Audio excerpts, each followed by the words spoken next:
शिक्षिका, जिल्हा परिषद प्राथमिक शाळा वळती, तालुका आंबेगाव, जिल्हा पुणे। या ठिकाणी शिक्षक व अधिकारी यांच्यासाठी जी या स्पर्धा ठेवलेल्या आहे त्या स्पर्धा प्रकारांमध्ये शैक्षणिक साहित्य निर्मिती या स्पर्धेमध्ये मी पुणे विभागातून प्रथम 5 क्रमांकामध्ये येऊन या ठिकाणी माझ्या साहित्याचं सादरीकरण करत आहे। तर यासाठी मी जी अध्ययन निष्पत्ती निवडली होती ती म्हणजे त्रिकोणाचे कोणावरून आणि बाजूवरून पडणाऱ्या प्रकारांमध्ये वर्गीकरण करतात। ही अध्ययन निष्पत्ती साध्य करण्यासाठी सुरुवातीला मी त्रिकोण आणि त्रिकोणाचे बाजूवरून पडणारे प्रकार आणि कोणावरून पडणारे प्रकार स्पष्ट केलेले आहेत। पहिले त्रिकोण ही संकल्पना स्पष्ट केल्यानंतर त्रिकोणाचे बाजूवरून पडणारे जे प्रकार आहेत 3 प्रकार, समभुज त्रिकोण, समद्विभुज त्रिकोण आणि विषमभुज त्रिकोण, आणि ते कसे ओळखायचे यासाठी स्पष्टीकरण केलेले आहे, संबोध स्पष्ट केलेला आहे। आणि त्यानंतर त्रिकोणाचे कोणांवरून पडणारे जे प्रकार आहे, लघुकोन त्रिकोण, काटकोन त्रिकोण आणि विशालकोन त्रिकोण, हे स्पष्ट केलेले आहे विद्यार्थ्यांना। आणि त्रिकोणाचे जे गुणधर्म आहेत, इयत्ता 7वीच्या वर्गासाठी त्रिकोणाचे 2 गुणधर्म आहेत, ते म्हणजे त्रिकोणाच्या 3ही कोणांच्या मापाची बेरीज 180 अंश असते आणि दुसरं त्रिकोणाच्या कोणत्याही 2 बाजूंची लांबीची बेरीज ही तिच्या तिसऱ्या बाजूच्या लांबीपेक्षा जास्त असते।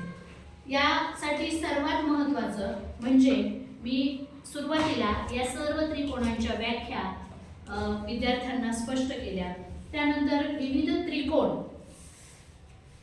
जी आपली मेन अध्ययन निष्पत्ती आहे ती कोणांवरून पडणाऱ्या आणि बाजूंवरून पडणाऱ्या त्रिकोणांमध्ये वर्गीकरण करतात। यासाठी मी सर्व विद्यार्थ्यांना असे वेगवेगळ्या आकाराचे वेगवेगळ्या मापाचे त्रिकोण दिले।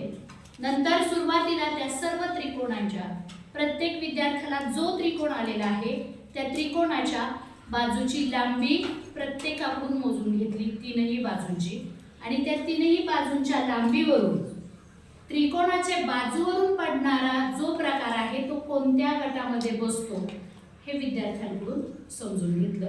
आणि त्याला त्याप्रमाणे म्हणजे समभुज त्रिकोण असेल तर समभुज त्रिकोणाच्या तिथे ठेवायचा, विषमभुज असेल तर तिथे ठेवायचा आणि समद्विभुज असेल तर तिथे ठेवायचा।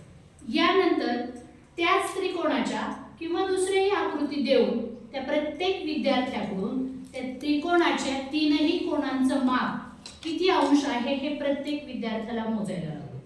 आणि ते मोजल्यानंतर विद्यार्थ्याने त्यातले 3ही कोण लघुकोण असतील तर तो जातो लघुकोण त्रिकोणामध्ये, एक कोण काटकोण असेल तर त्याचं वर्गीकरण केलं जातं काटकोन त्रिकोणामध्ये, एक कोण विशालकोण असेल तर त्याचं वर्गीकरण केलं जातं विशालकोन त्रिकोणामध्ये।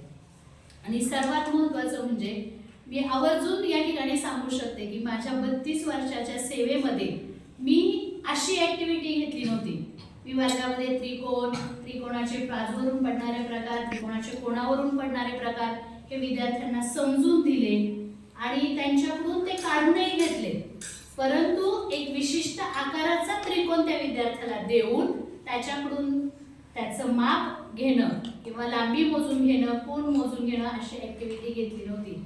आणि या शैक्षणिक साहित्य निर्मितीमुळे मला एक असा फायदा झाला, म्हणजे विचार करत असताना की आपण वेगळ्या पद्धतीने अजून कसं घेतलं पाहिजे विद्यार्थ्यांचं, कशा पद्धतीने त्यांचे संबोध क्लिअर केले पाहिजे, हा विचार करत असताना सहज मी साहित्य निर्मिती साधे कार्डशीट कापल्यानंतर माझ्या डोक्यात आलं की असे बरेचसे आकार तयार होत आहेत हे, मग ह्याला जर त्रिकोण केला आणि ते विद्यार्थ्यांना मोजायला दिले तर ती एक ऍक्टिव्हिटी होऊन जाईल। हा विचार माझा हे साहित्य तयार करत असताना माझ्या डोक्यामध्ये आला आणि त्यानुसार असे वेगवेगळ्या आकाराचे त्रिकोण मी विद्यार्थ्यांना दिले।